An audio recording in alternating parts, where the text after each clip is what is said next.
আসসালামু আলাইকুম, আমি মিথিলা ফারজানা। আজকের ভিডিওতে আমি বলবো প্রোক্রাস্টিনেশন কি, কেন, এর প্রভাব এবং এর থেকে বাঁচার উপায়।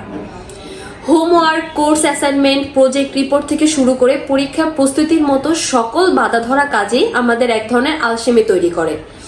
ইংরেজিতে এই স্বভাবটি একটি সুন্দর নাম আছে, যেটা হচ্ছে প্রোক্রাস্টিনেশন। এর অর্থ হচ্ছে শেষ সময়ের জন্য কাজ ফেলে রাখা।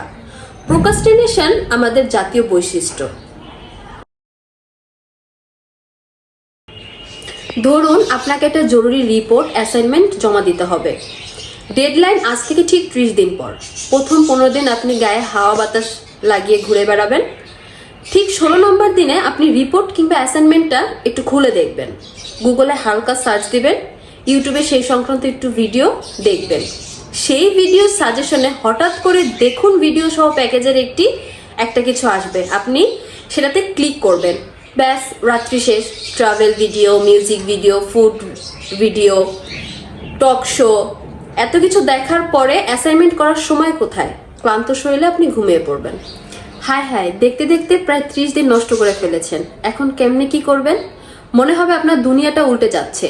বন্ধু কলিগদের ফোনের পর ফোন দিয়ে টিচার কিংবা বসের নামে 2-1 ঘন্টা গালিগালাজ করবেন। অবশেষে 2 দিন আগে হুঁশ হবে। আপনি বুঝতে পারবেন যেই কাজ করার জন্য আপনাকে 30 দিন সময় দেওয়া হয়েছিল, সেই কাজটা করার জন্য এখন 30 ঘন্টা বাকি। শেষ সময় তাড়াহুড়া করে কাজটা করবেন।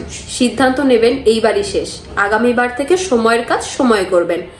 পরবর্তী সময়ে যখন সেম কাজগুলো আপনার হাতে আসবে, তখন আপনি আবারও প্রোক্রাস্টিনেশনের এই পুরানো চক্রের পুনরাবৃত্তি ঘটাবেন।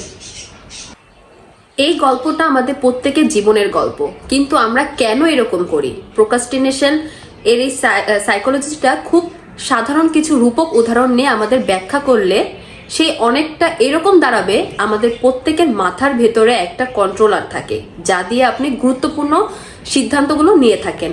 সেই কন্ট্রোল রুমে বাস করে 2 জন।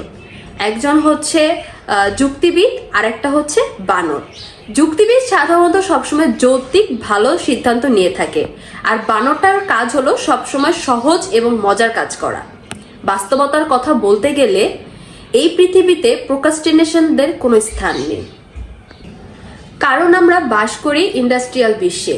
এই বিশ্বের সব কাজ ডেডলাইনের মধ্যে শেষ করতে হবে। আমার প্রায় মনে হয় স্কুল, কলেজ, বিশ্ববিদ্যালয়ে আমাদেরকে যেই শিক্ষা দেওয়া হয় তার পুরোটাই হলো দক্ষ কর্মী তথা জনশক্তি তৈরি করার জন্য। তাই আমাদের ছেলে মেয়েদেরকে অ্যাপ্লাইড বিষয় যেমন computer science, EEE, pharmacy, BBA এসবে পড়তে বেশি আগ্রহী করা হয় শুধুমাত্র ভালো চাকরির জন্য। বসের দেওয়া ডেডলাইনে কাজ করবে, যা করতে হবে তাই করা হবে, এর বাহিরে কিছুই করবে না। তাহলে আমরা জেনে নিই যে আমরা এই সমস্যা থেকে কিভাবে বের হয়ে আসি।